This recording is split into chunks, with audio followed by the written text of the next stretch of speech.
Skill 2 and very good evening, everyone. Welcome back once again to the MSBS Weekly Guided Meditation by Phra Goh. Today is the 17th of October 2023. I'd like to extend a great welcome to all new viewers to this channel.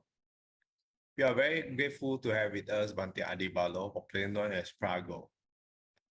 Bhante was born on July 14, 1985 and was ordained under the Theravada tradition of Thai Dhamma sect at Satipatthana Monastery, Johor in 2008. Bhante is currently the religious advisor to Buddhist Youth Network Singapore and has been conducting this weekly Tuesday guided meditation since July 2020. This week, we are starting on a new subject proposed by Sir Susan on the 10 perfections. Bhante will be leading to a homage to the Buddha and taking a 5 precept for Buddhists. Now let's compose our mind, put our palm together and welcome Bhante. With you, Bhante. Okay, thank you, Terence. So we can start off with the paying respects to the Buddha by giving 3 bows. So the first bow, second bow, and the third bow.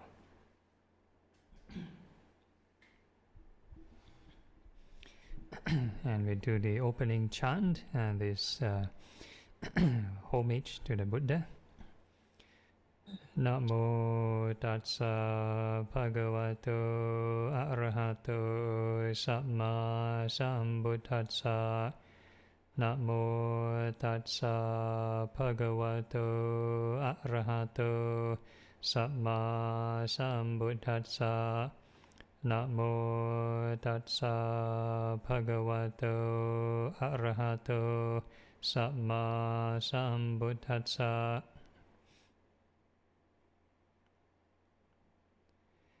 And 3 refuges. Buddhaṃ saraṇaṃ gacchāmi, Dhammaṃ saraṇaṃ gacchāmi, Saṅghāṃ saraṇaṃ gacchāmi, Dutiyampi Buddhaṃ saraṇaṃ gacchāmi, Dutiyampi Dhammaṃ saraṇaṃ gacchāmi, Dutiyampi Saṅghāṃ saraṇaṃ gacchāmi, Tatiyampi Buddhaṃ saraṇaṃ gacchāmi, Tatiyampi Dhammaṃ saraṇaṃ gacchāmi, Tatiyampi Saṅghāṃ saraṇaṃ gacchāmi. And the 5 precepts.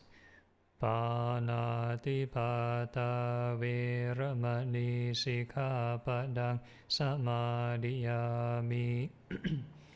Adinādāna vēramani sikkhapadang samadhiyāmi. Kāmesu micchācārā vēramani sikkhapadang samadhiyāmi.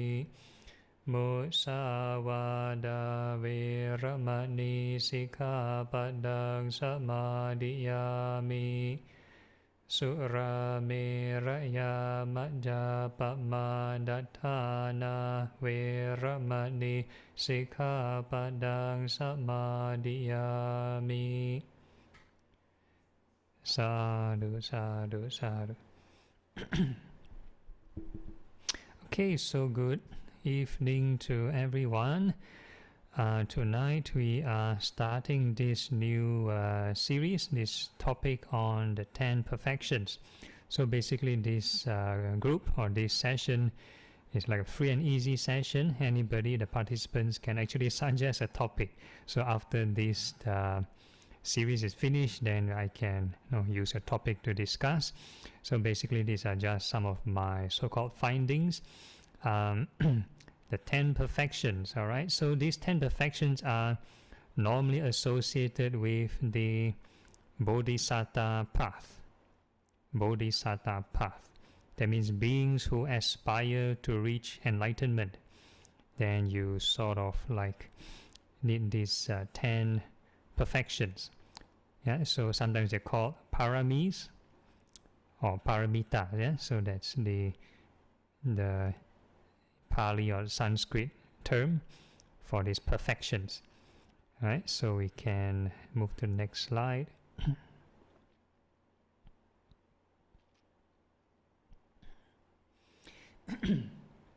Okay, so usually this Bodhisattva path or Bodhisattva path we call these 3 kinds of enlightenment. 3 kinds of enlightenment. So the Bodhisattva is more like the path, and the result is you get any of the first 3. Yeah, the first 3 kinds of enlightenment. So the 3 kinds of enlightenment here, the first one is the Supreme Buddha or the Sammā Sambuddha. Second kind of enlightenment, you get the Silent Buddha or the Pacceka Buddha. And the third kind is called the Hearer Buddhas. Yeah, Hearer Buddhas or the Sāvaka Buddha. So these are the 3 kinds of enlightenment. Yeah? And if you look at the picture on the left, then you have seen this Chinese portrait, the Chinese pantheon of the Buddhas and the Bodhisattvas. So if you look at the top row, you see there are like 3 Buddhas. Yeah, so 3 Buddhas can mean different things to different people. It can mean the Buddha of the past, present, future. It can mean the 3 bodies of the Buddha, or it can mean in the Mahayana tradition the different Pure Lands. Right, so the one in the center would be our own historical Buddha. And the Buddhas on the left and right could be the Buddhas of the Eastern Pure Land or the Western Pure Land. So they have different Buddhas in the Mahayana tradition. And beside the center Buddha, beside our historical Buddha, there are 2 monks. Yeah? So these in the Mahayana tradition is this Venerable Mahakassapa and this Venerable Ananda. So both of them are the Arahants. Right? So they are sort of placed at the top row. So they're considered enlightened beings. Enlightened beings. That means perfectly enlightened. That means they're free from samsara. Whereas the Bodhisattvas, the beings who aspire to reach this enlightenment, are like the second row and below. Yeah, second row and downwards. So these are the Bodhisattvas. So right at the center, I think prominently everybody or most people will know is Kuan Yin, the one in white. Yeah. Then below the Kuan Yin, you have this Earth Store Bodhisattva, the Ti-Chang Wang Bodhisattva, the Bodhisattva that aspire to liberate beings in hell. And the one at the bottom, you see one, the Chinese called Laughing Buddha, but actually still not yet a Buddha. That's the future Buddha. Yeah, that is the Chinese depiction of the Maitreya. Yeah, Maitreya Bodhisattva. So he's the future Buddha, foremost in loving kindness. So this like the rough pantheon. So you see the other Bodhisattvas on the left and right. I'm not so familiar with them, so I just give a brief description of the middle column. Yeah? But of course, in the Mahayana tradition, they also consider their Bodhisattvas or the great Bodhisattvas as enlightened beings. Yeah, as enlightened beings, but they choose to remain in the samsara to save more beings. So in that context, that enlightenment is not the same as the first 3 kinds of enlightenment that we talked about earlier. Yeah, the Supreme Buddha, Silent Buddha, and Hearer Buddhas. So the Hearer Buddha, also known as the Arahant, yeah? Or when we do our opening chant, we chant this Namo Tassa Bhagavato Arahato. Yeah? So the Buddha is also an Arahant. So the terms can be quite interchangeable. So an Arahant can be a descriptive term. It can be also a noun. So that's the two kind of different meanings. And if you look at the bottom, you have these three kinds of, we call this eons, very interesting time cycles. So the first one, or the smallest scale, is this called Antarakapa. Yeah, Antarakapa. So Antarakapa means, in Buddhism, we believe that humans can actually live until 80,000 years old. So that's like the peak of human evolution, the peak of human goodness and purity. So humans could live until 80,000 years old, or right from the so-called start of the human race. We believe the humans were descended from the Deva, so that's why they have a long lifespan, 80,000 years old. And it will come to a point of time, human will degenerate, people will squabble, will have a lot of defilements, the beauty will decrease, lifespan decrease, and it will eventually degenerate until 10 years old. Maximum age, the rough human lifespan is 10 years old. Right, so at the age of 5, they could already give birth. So that is the minimum of the human sort of life expectancy, 10 years old on average. And eventually it will sort of evolve again. It's like a cycle, go back to 80,000 and then go back down to 10, go back up to 80,000. So we believe our current human era is at a 100-year era, but going downwards, degeneration, going downwards until the human lifespan goes to 10, and eventually once it goes back up to 80,000, then the next Buddha will come, and this Maitreya Buddha will eventually get enlightened at 80,000 or the next 80,000 mark.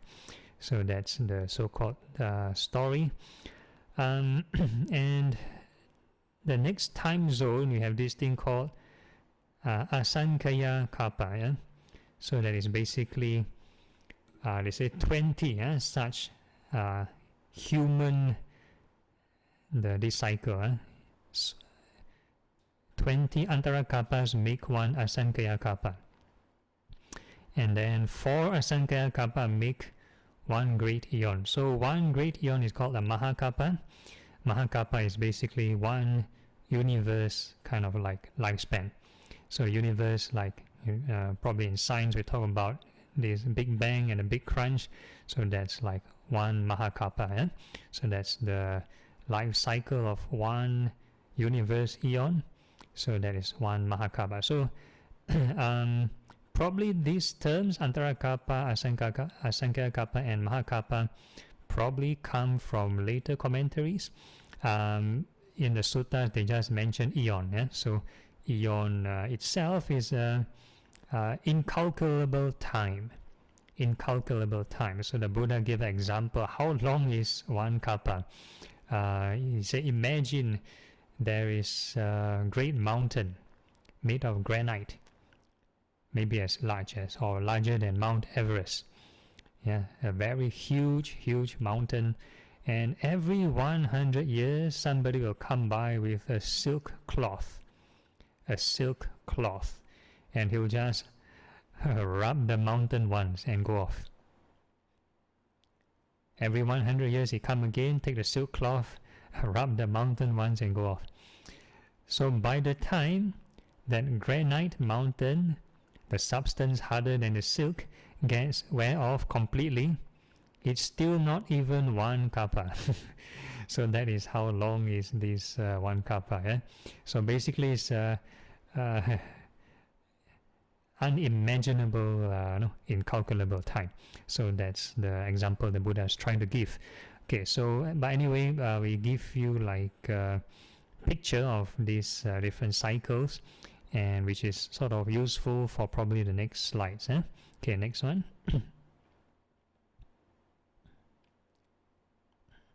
Okay, so this is the slide we are going to talk about.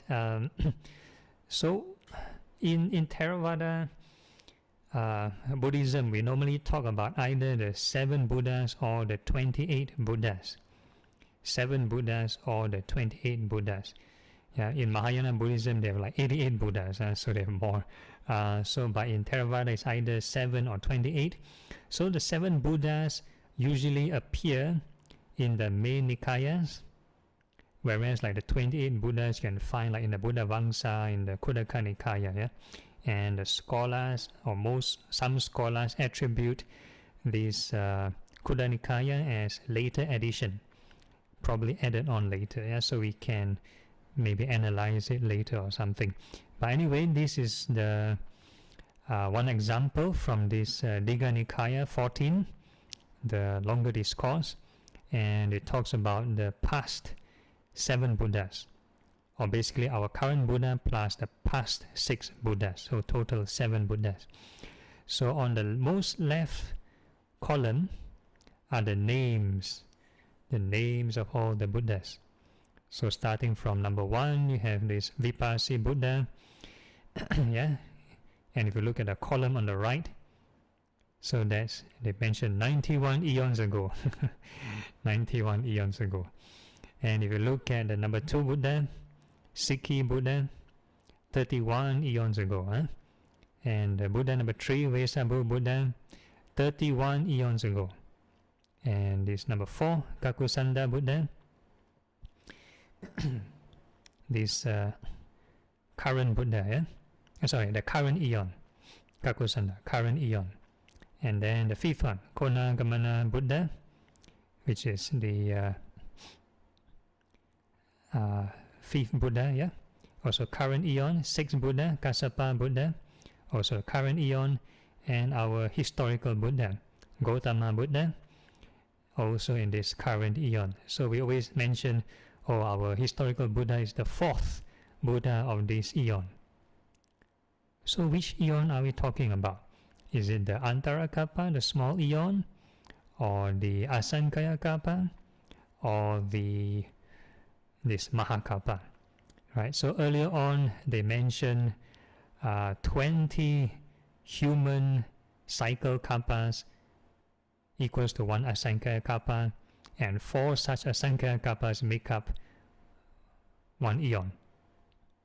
So by the look of this, the first Buddha, right, the Vipassi Buddha, there was 91 eons. So if we do our math and calculate, imagine this eon is a small eon. A small eon. So small eon times 20 times 4. You get 80, right? 80 of these Antarakappas equals to 1 great eon. So the commentaries don't match these 7 Buddhas cycle. But anyway, and this is just a rough kind of theological kind of speculation. So initially I thought this eon, especially in my past talks, I thought this eon is the great eon. But then come to think of it, when the Buddha was conversing with the 4 heavenly kings, the 4 heavenly kings also have great faith in the 7 Buddhas. So probably the 4 great heavenly kings have met all these past 6 Buddhas before, right? So, and this, according to Buddhist cosmology, these 4 heavenly kings couldn't go beyond an eon. They sort of appear after the great Brahma appear, right? So they won't appear before the great Brahma at the so-called beginning of the universe. So being the case, the 4 great heavenly kings couldn't have met Buddhas of the previous eon, previous great eon, of the universe cycle eon, unless they talk about recalling past lives. So that's another speculation.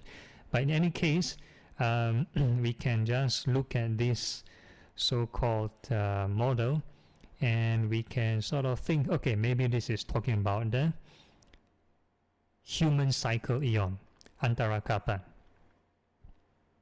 And if this is the human cycle eon, regardless of whether you want to talk about one, you take it as Antarakappa or Mahakappa, this eon mentioned here, it doesn't sort of fit with the current science, right? So the current science, or so-called the current science, believes in human evolution, Darwin's theory of evolution, of the origin of species. Right, so that's the only problem. I think most main religions have issues with the origin of species. So the origin of species talk about the life on Earth starts with simple organisms like bacteria or plankton or something, unicellular organisms, and then it will evolve to more complex creatures and become sea creatures, water creatures, and from water creatures it can evolve and become land creatures, become birds, and all sort of diverse kind of beings, and eventually, like ape-like creatures and humans. So that's the current like scientific model. Whereas in Buddhism they talk about humans come from Deva, descended from the Deva realms. Yeah, so that's the sort of main difference. So anyway, either case, both systems, both school of thought, the scientific thought or this Darwin's evolution thought, and religious thought, also require a leap of faith. Some form of leap of faith. How can a unicellular organism transform into a complex creature? Right, so requires some faith. And I don't think science has sort of proven it yet. Okay, and the next one we have the column. You see, these are the caste systems. Basically, it's their social class status. Right, so if you look at the different Buddhas have different class statuses. Right, and if you look at these past few Buddhas, the first three is a noble, right? Probably the warrior caste. Then the next three, you have the Brahmin caste, the religious class. And then you have our current Buddha, he's born from the Sakyan clan, this warrior caste. Yeah, so that is the social status. And then the families. So they even have the family names. So the Buddha can recollect his past lives, recollect his the Buddhas he met over there, what's their name, what's their status, and so on. And on the right column, the middle column, lifespan, then you can see something interesting. So you have this, the first Buddha, Vipassi Buddha, have 80,000 years old. So he appeared at a time where the humans lived for 80,000 years old. So that was the so-called the peak of human evolution. And that was 91 eons ago. Either a small eon or a great eon, doesn't matter. So it's a long time ago. And down the line you have the CK Buddha, which has a lifespan of 70,000 years. Very long lifespan. Then the third one, Vesabu Buddha, 60,000 years. And the fourth Buddha, Kakusanda Buddha, 40,000. And you have this Konagamana Buddha, 30,000 years. And then you have the Kassapa Buddha, 20,000 years. And then you have our current Buddha, Gautama Buddha, 100 years. Yeah, so our Buddha chose to appear at probably close to the lowest of the human degeneration age, close to the lowest peak already, and he chose to come down. So that's like the toughest job to convince and teach people. You have a short lifespan, you can't teach much, then very fast you'll go away. Right, and on the next column you see the different Bodhi trees. So these were like the names given to different Bodhi trees. So our Bodhi tree is called the Asata tree, That's the name at the time. Okay, and on the right, you have this thing called the chief disciples. So different Buddhas have different set of disciples. So they have different chief disciples. And the last column on the right, then you see something interesting. So these are like the assemblies, the number of devotees that come and attend the lectures, attend the talks. So at any one go, you look at the last one first, our current Buddha. We have like probably 1,000 over monks attending his talk. So that's like the maximum. Yeah, that's like the maximum at any one go. Eh? Whereas you look at the first Buddha, Vipassi Buddha, 68 lakhs. I have no idea what's lakhs. Probably 6,800,000 or 68 million. I have no idea. Eh? Then you have sometimes you have 100,000, sometimes 80,000. Right. So that's the amount of attendance they have. Then the next one down the line, you have Sikhi Buddha, also about 100,000, yeah, to 70,000. Then Vesabu Buddha, you have attendance crowd of 60,000, 80,000, still quite a large crowd. Then you have this Kakusanda Buddha, start to drop already, 40,000. And then you have this Konagamana Buddha, 30,000. And Kassapa Buddha, 20,000. Right, so the numbers are dropping. Right, so I think it's quite natural if a person have a very long lifespan.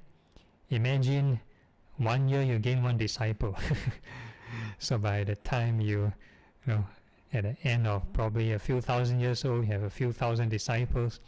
Right, so that's the benefit of so-called long age, long lifespan. So for our Buddha, who lived until 80 years old only, our historical Buddha lived until 80 years old, and he has probably several thousands of disciples. But anyone go in his lecture or talk, the most you can hear like 1,000 disciples, 1,000 plus disciples. Yeah. All right. So this is the rough table, rough chart. Anybody confused at the moment? Who is blur or confused? Okay. So what I'm trying to show here is, before a person can become a Buddha, there must be a course. He cannot just appear and just become a Buddha, right? So you need to go through a training before you can become a Buddha. So what must these Buddhas fulfill in order to become a Buddha? Alright, so let me go to the next slide. Okay, so this slide talks about 28 Buddhas. 28 Buddhas. Alright, so right from number 1, you have this Tanhankara Buddha. Yeah. And if you look at number 4, there's this Dipankara Buddha. So it is believed that the Dipankara Buddha is where our historical Buddha in his past life first met a Buddha, supposedly. Yeah? And he was this ascetic. His name is Sumedha.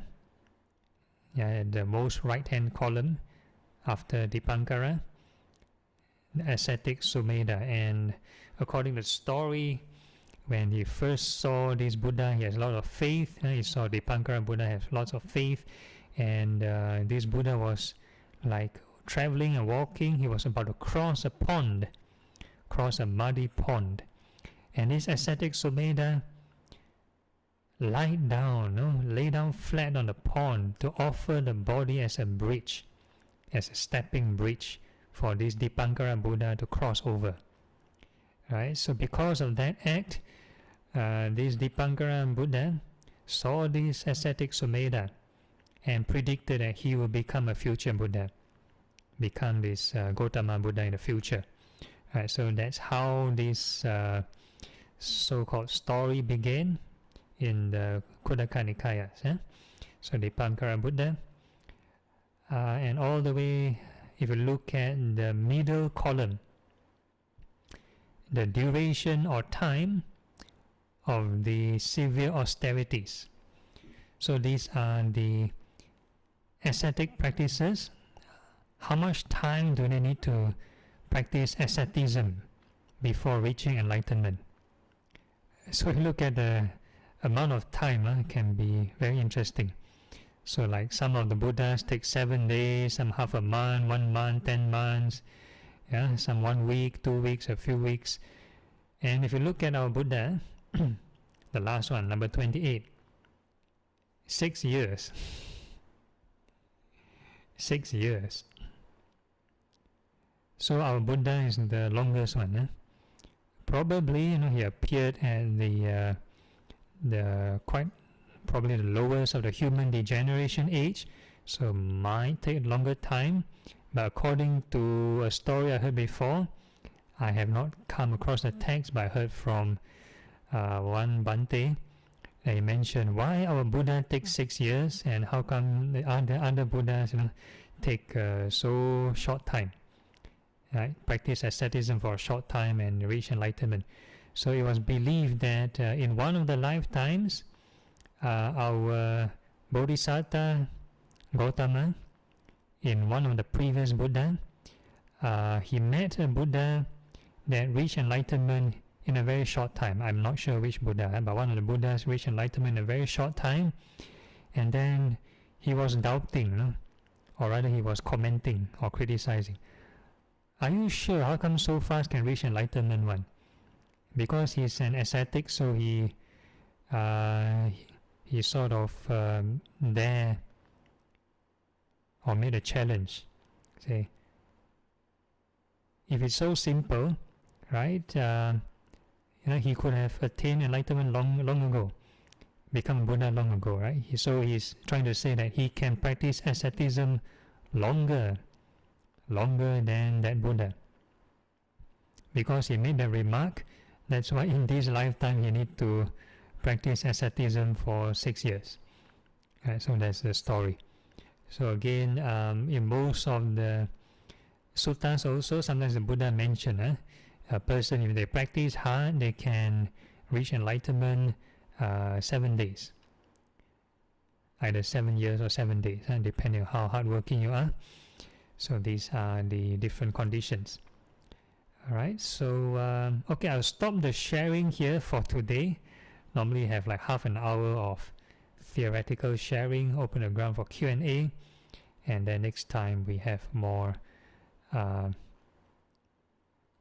opportunities to talk about it in the future lessons. Then the next portion later on is guided meditation. So now we have the floor for Q&A. Any questions at the moment?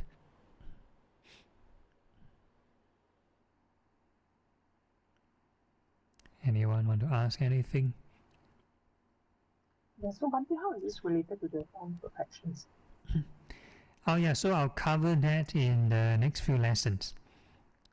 So it is believed that the 10 perfections are actually 10 different kinds of virtues. And if a person was supposed to perfect these 10, then they can reach this Buddhahood.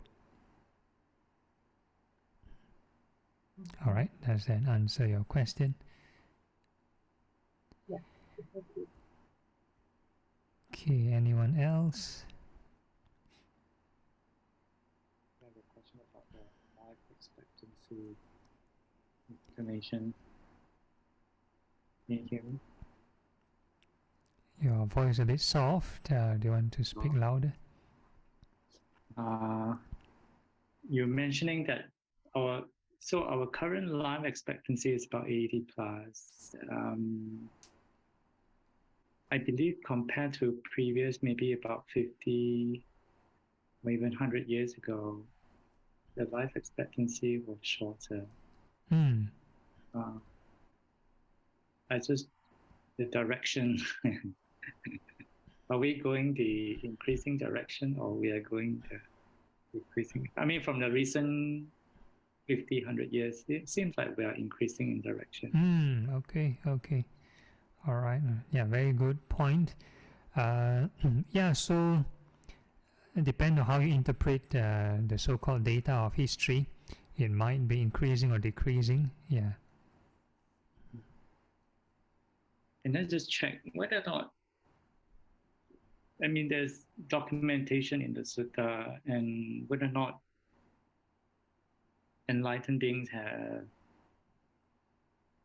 kind of looked back, kind of traced back. I think Buddha may have done it previously, in the recent years, enlightened beings had shared in their experience looking back. Is it a similar observation of what has been documented in Sutta? Or Sorry, can you rephrase your question? in terms of the observation of Okay. our direction, right?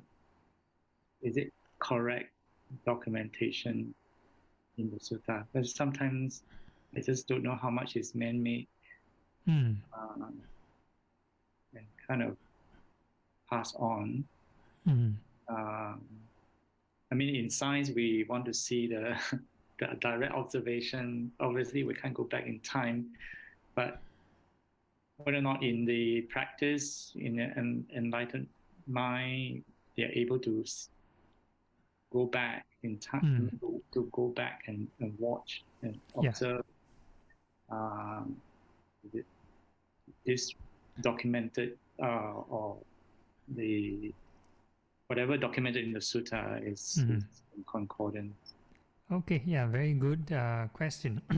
So yeah, because previously, before I was a monk, I was also a science student. I got a diploma in this chemical processing, so I was sort of trained in the scientific or skeptical method. So after becoming a monk, I was looking at all these things, like how to come to terms with all these either metaphysical or supernatural kind of belief. Sometimes look like fairy tale, right? How can humans live until 80,000 and stuff like that?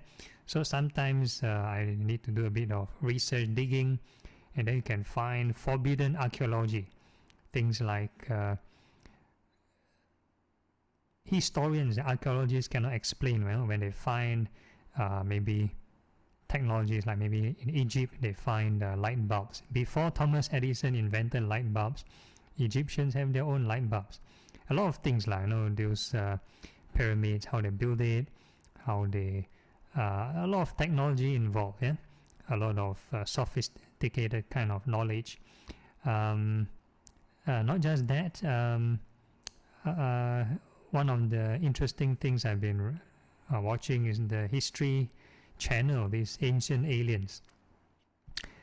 So some of them believe might be aliens, but I would treat these because humans, according to the Sutta, humans came down from the Devas. So it could be past humans, actually, evolved humans. Evolved humans with that kind of technology, with that kind of understanding, that are able to sort of build all this. And if they carbon date those structures, very ancient structures, it predates the current historical understanding of these modern men, or how these cavemen, or predated cavemen, yeah.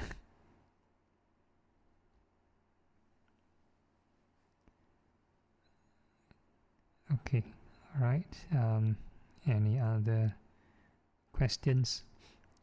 But anyway, that's a very good question, because all these are basically, we call these worldly dhammas. Worldly dhammas. But it's good to use it as some kind of parameters to check how authentic the scripture is. But it is not the kind of transcendental kind of dharmas. It doesn't, still doesn't lead you to inner peace, lah.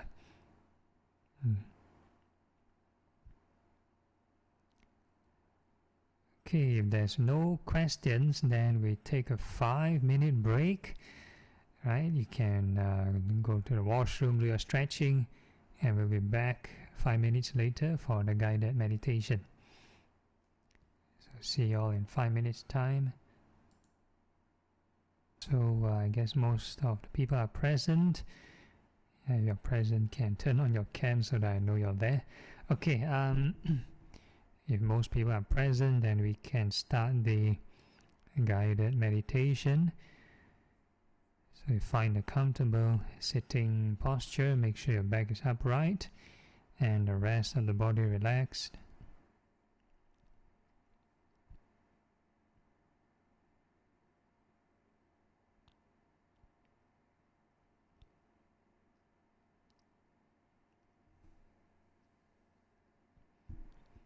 Okay, and we start off with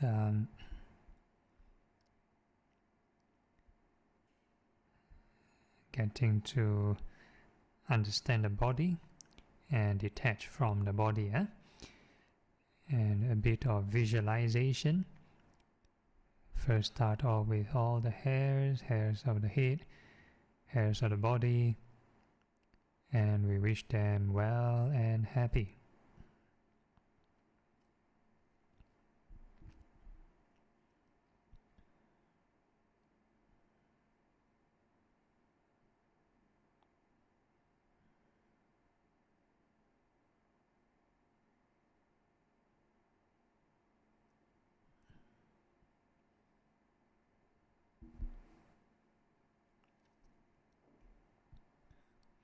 So by using this meditation object on the impurities of the body, it's in a way we call this related to this Nekkhamma Parami, or the perfection of renunciation, learning to let go, detachment.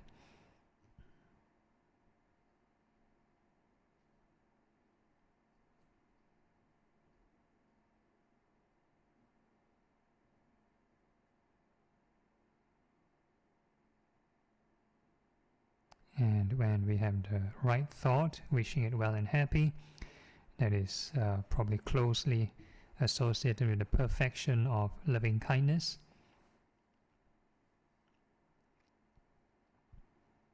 This is to reduce aversion. And when we keep repeating, keep on wishing these hairs well and happy, that is part of the perfection of perfection of energy, virya. Normally I call it right effort.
Okay, you find your mind is quite calm.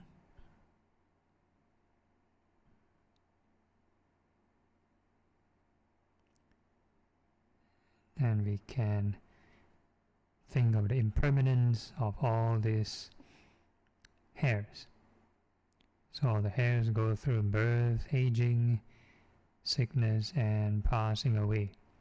So you think of the hairs growing and falling, growing and falling.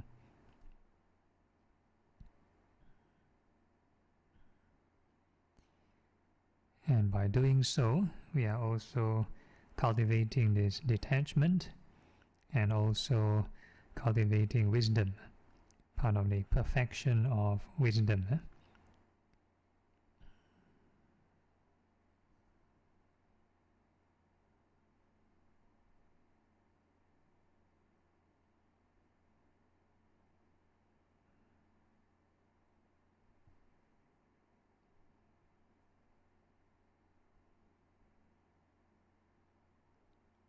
And we When we keep repeating this cycle, we can also observe the arising and passing of the 5 aggregates.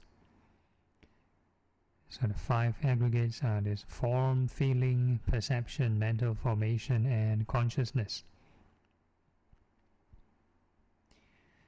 So the hair is made of the 4 elements: earth, fire, wind, water, part of the form. And when we think of the hairs growing and falling, what happens to the elements? Not just to the image, but also the sensations of these elements going to the thoughts.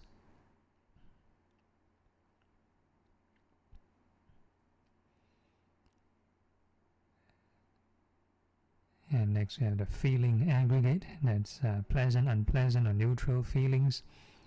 So when we perceive an old hair, what kind of feelings you have? When you think of the hair falling off, what kind of feeling? When we think of a growing hair, a young hair, what kind of feeling? And then we have the third aggregate, perception. Perception is basically making use of past memories to try to make sense of what you are trying to perceive. So basically all the colors, the shape and size of the hairs are based on perception. All the terms and jargons, the names you give to the hair, that is also perception. And mental formation is basically the moment the thought is being formed.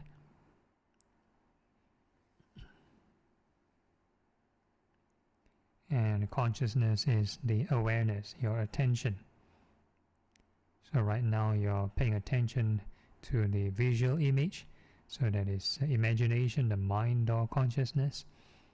We have other sense doors, your hearing, ear consciousness. If let's say you're hearing my voice, that's your ear consciousness.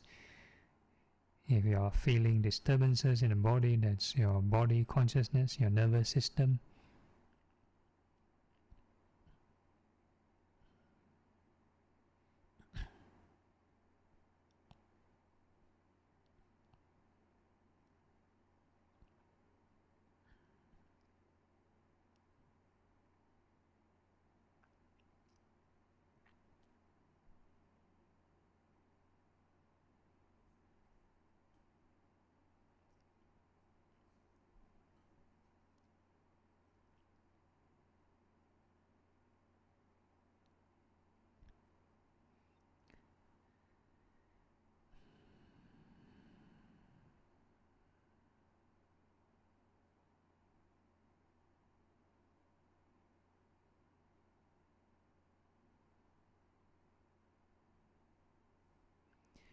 And then the more we keep on reflecting on impermanence, we can observe the sense of self, or the selfishness or ego. Is it increasing or decreasing?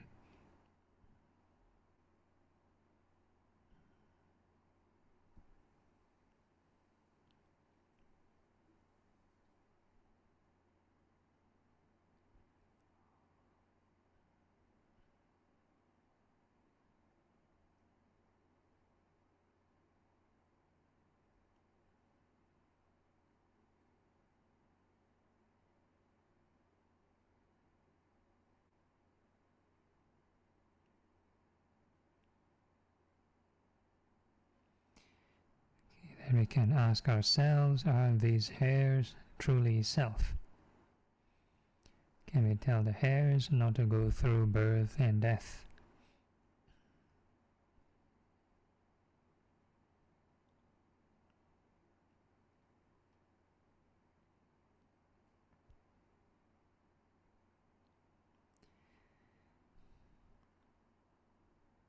So next we can think of the nails and fingernails and toenails. May they be well and happy.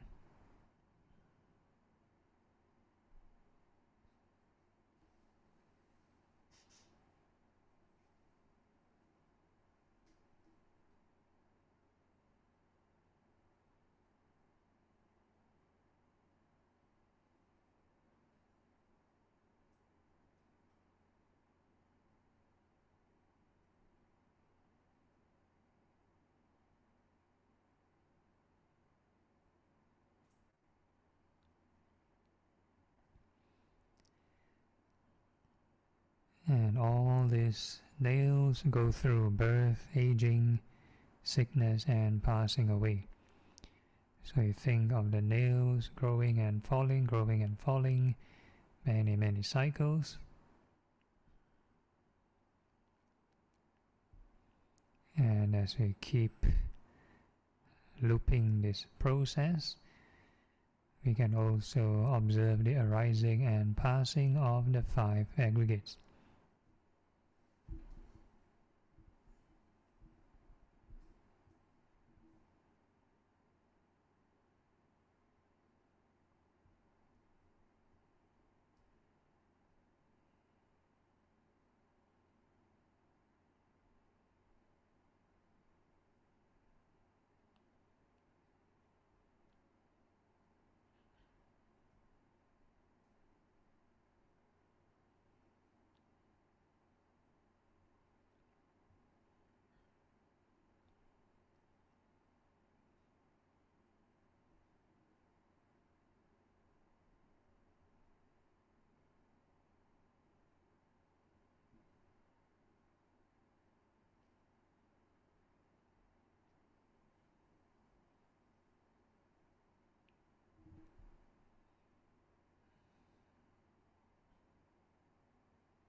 Then we can ask ourselves, are these nails truly self? Can we tell the nails not to go through birth and death?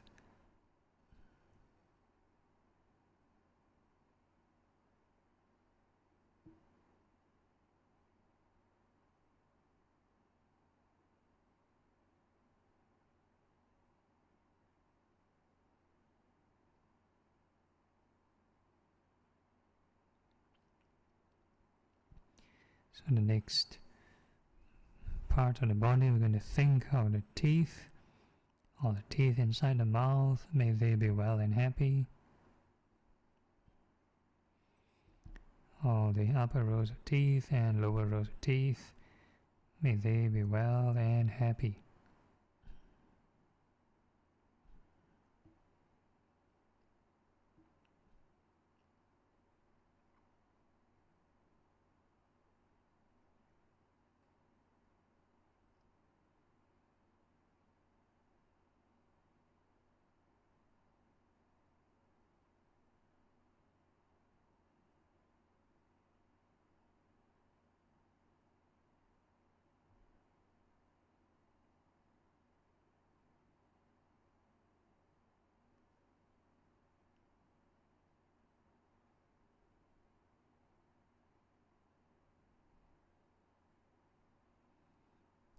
And all these teeth are subject to birth, aging, sickness, and passing away.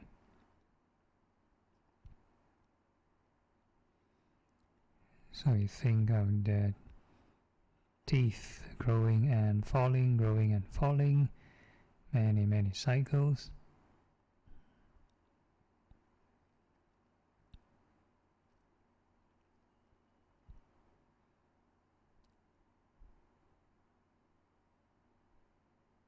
And as we keep looping this process, we can also observe the arising and passing of the 5 aggregates.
And we can ask ourselves, are these teeth truly self? Can we tell the teeth not to go through birth and death? So the next part of the body, we're going to think of the skin. And we wish the entire skin from head to toe well and happy.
And all the skin are subject to birth, aging, sickness, and passing away.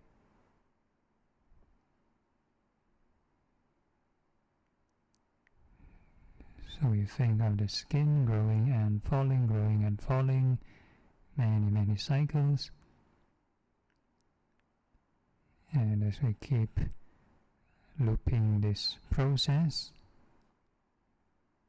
and we can observe the arising and passing of the 5 aggregates.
And then we can observe what kind of emotions change or appear.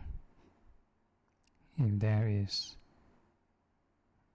or rather when we switch from the samatha to the vipassana aspect, and we think of impermanence, that's the vipassana aspect. If there's detachment, then usually there's like a surge of joy. And the more you think of impermanence, it should subside and reach this neutral kind of emotion. We call that equanimity. So that's also part of the perfection of equanimity.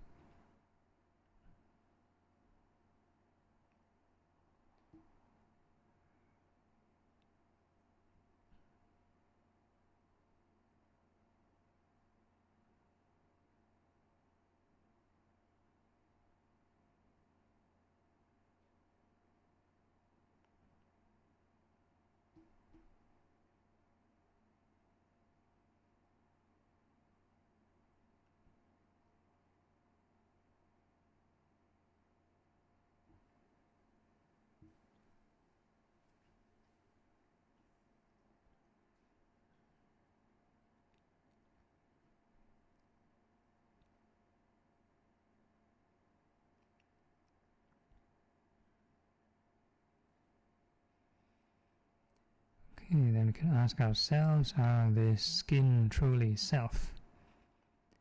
Can we tell the skin not to go through this birth and death?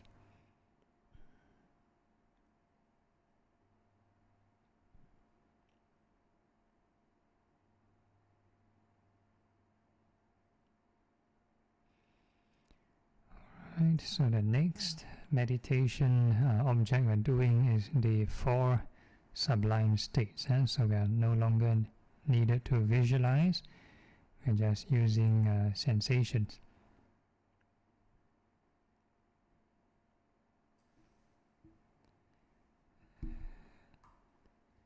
So the sensations of feeling are the earth, fire, wind, water sensations.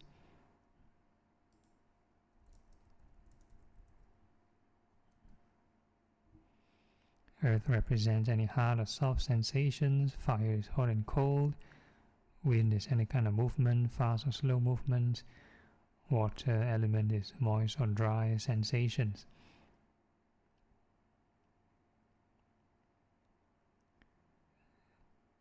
So there's no need to imagine or deliberately create or control all these sensations. We let them appear naturally, real time. So all these are real-time evidence, and whatever that appears, we just wish them well and happy. A new sensation appear, well and happy. New sensation appear, wish it well and happy.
And whatever kind of feelings, pleasant, unpleasant feelings, painful feelings, also wish them well and happy. No need to struggle, no clinging, no fighting. Keep wishing them well and happy.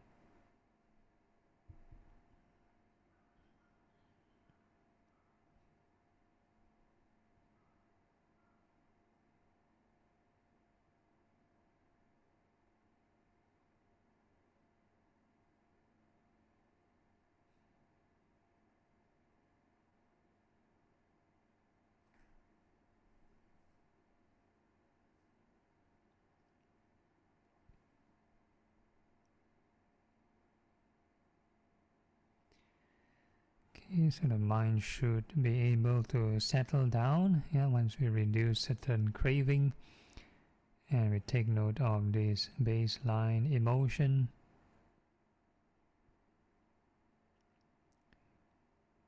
Basically remember this emotion, and we call this a restricted form of loving kindness.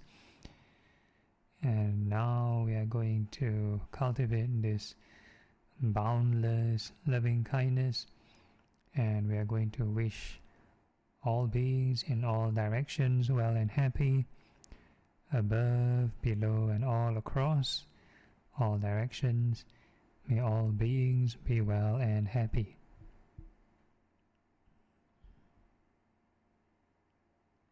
So there's no need to push the mind. We just make a gentle wish and let the mind extend naturally by itself.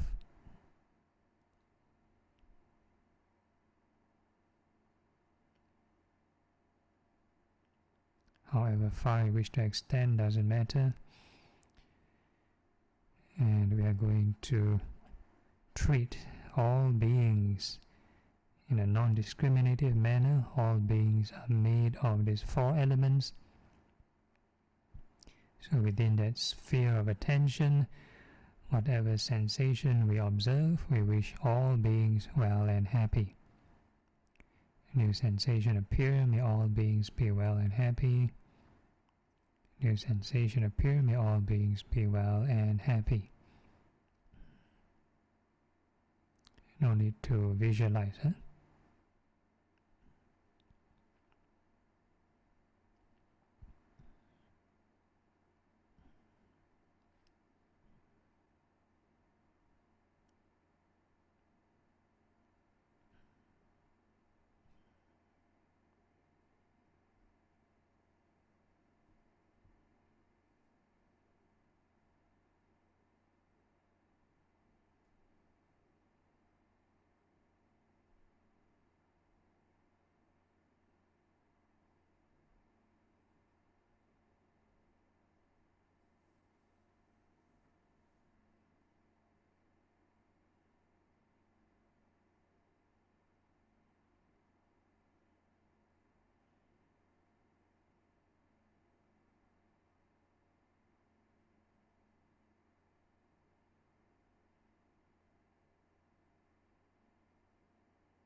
Okay, and then the more we keep wishing all beings well and happy, the more we are turning the Dhamma wheel, keeping the Dhamma wheel in motion.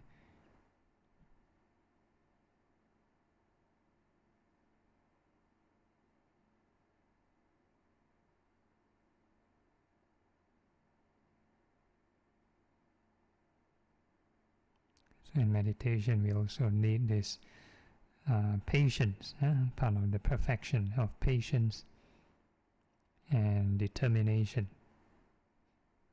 Perfection of determination.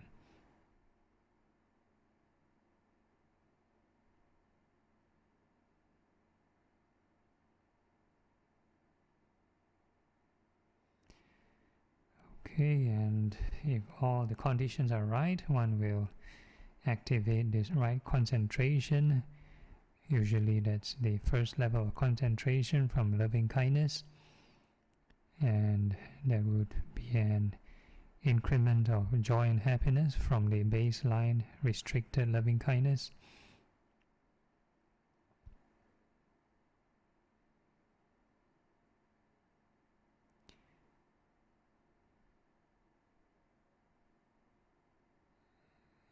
And regardless of what you experience, keep on wishing all beings well and happy. Treat everything else as a distraction or byproduct.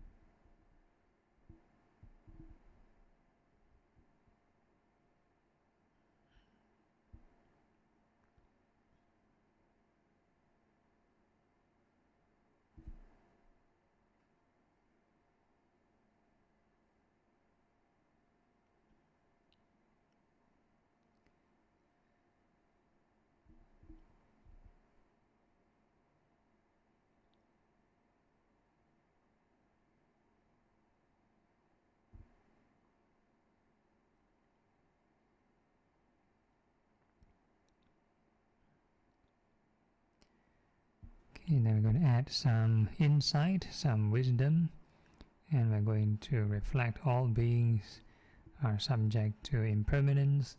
All these sensations will arise and pass away every moment. So we do the same thing, have real-time evidence, observe the sensations, and mentally we label them as impermanence or rising and falling.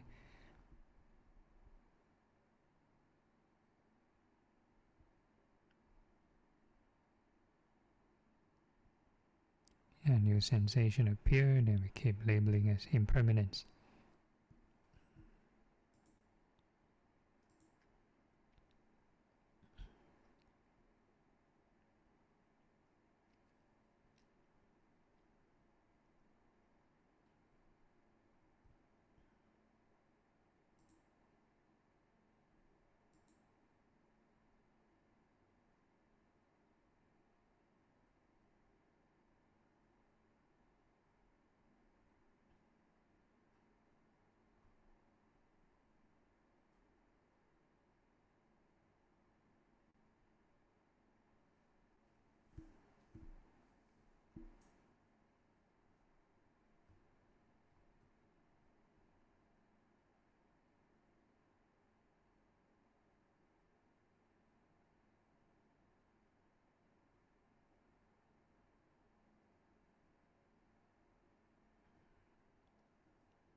Okay, if let's say that joy and happiness start to disappear, then the same thing, one may experience a neutral and a refreshing kind of emotion, and we call that equanimity. So this time the equanimity should appear heavier or stronger, because there's some jhanic equanimity involved, usually associated with the fourth level of concentration.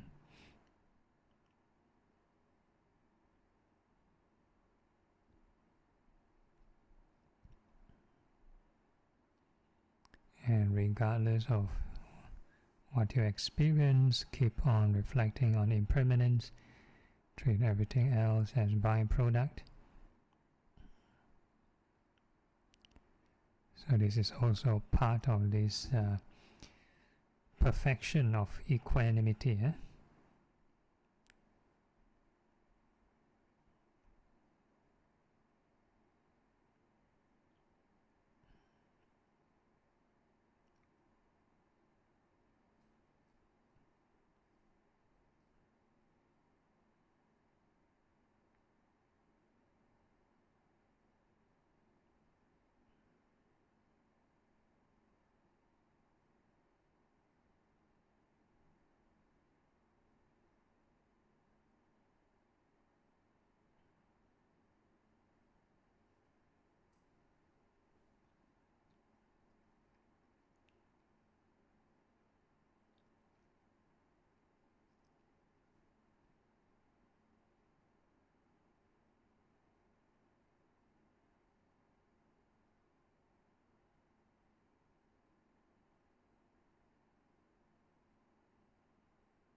Okay, and then next sublime state we are moving on is equanimity, and the fourth sublime state actually.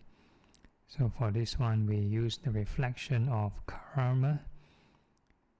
All the good and bad karmas, all beings are subject to karmas. We reap what we sow, and for this reflection there's no need to speculate what we've done in the past. We just observe the sensations here and now. If pleasant sensation appear, that's due to good karmas ripening, and if unpleasant sensation appear, that's due to bad karmas ripening, and if a neutral sensation appear, then that's due to neutral karmas ripening. So in short, all experiences are conditioned by karmas. A new sensation appear karma, new sensation appear karma.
Okay, and if your mind is more accepting towards karma, then one may experience this equanimity again from the fourth level of concentration. So this time around there's only samatha kind of equanimity, there's no vipassana involved.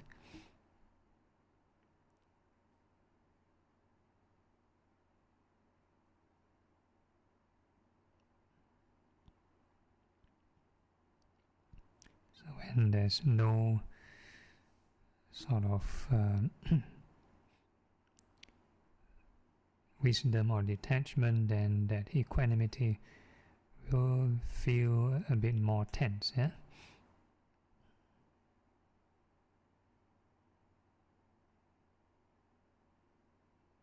So regardless of what you experience, keep reflecting on karma.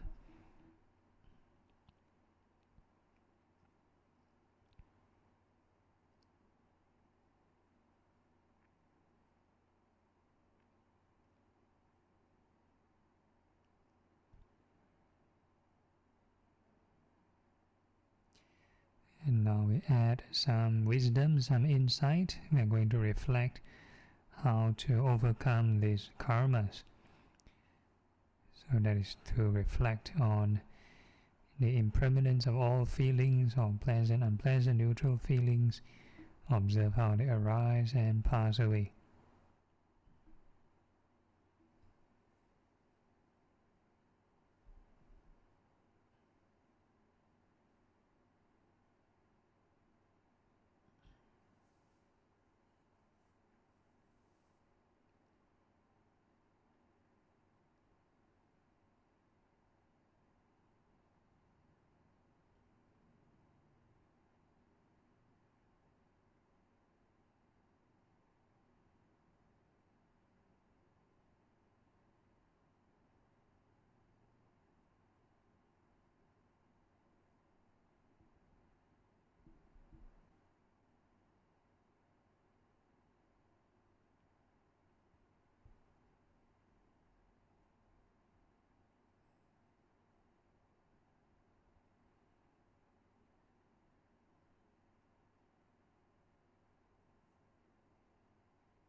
And before we conclude this session, same gentle reminder from the Karaniya Metta Sutta: as long as we maintain this boundless sublime states in all activities, standing, sitting, walking, or lying down, then this is the noblest living.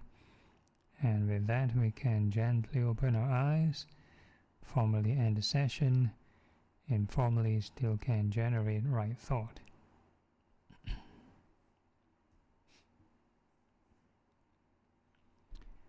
Okay, any questions or issues from anyone?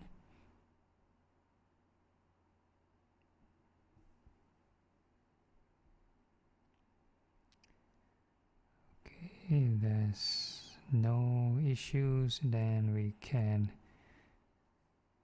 end off with the dedication chant. It is Anumodana, dedicating merits. Akasata ca Bhumata Devanaga Mahitika Punyang Tang Anumoditva Cirang Rakantu Loka Sasanang Etavata ca Amhehi Sapadang Punya Sampadang Sabe Deva Sabe Buddha Sabe Sata Anumodantu Sabba Sampati Siddhya. Dedication of merits to departed. Idang me nyatinang hotu sukita hontu nyatayo. Idang me nyatinang hotu sukita hontu nyatayo. Idang me nyatinang hotu sukita hontu nyatayo. Aspiration. Imina punya kamena mame bala samagamo. Satang samagamo hotu yavani bana patiya. Sadhu, sadhu, sadhu. And we end off by bowing 3 times to the Buddha. First bow. Second bow. Third bow.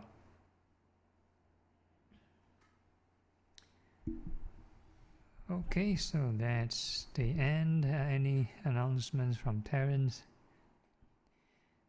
I think the registration for the retreat is closed, just to remind everyone. Okay, so that's it, and good night. See you all next week. Thank you, Bante. Sadhu. Okay, no problem. Good night. Good night, Bante. Good night. Bye, good night. Bye. Bye. Sadhu, sadhu. Bye-bye.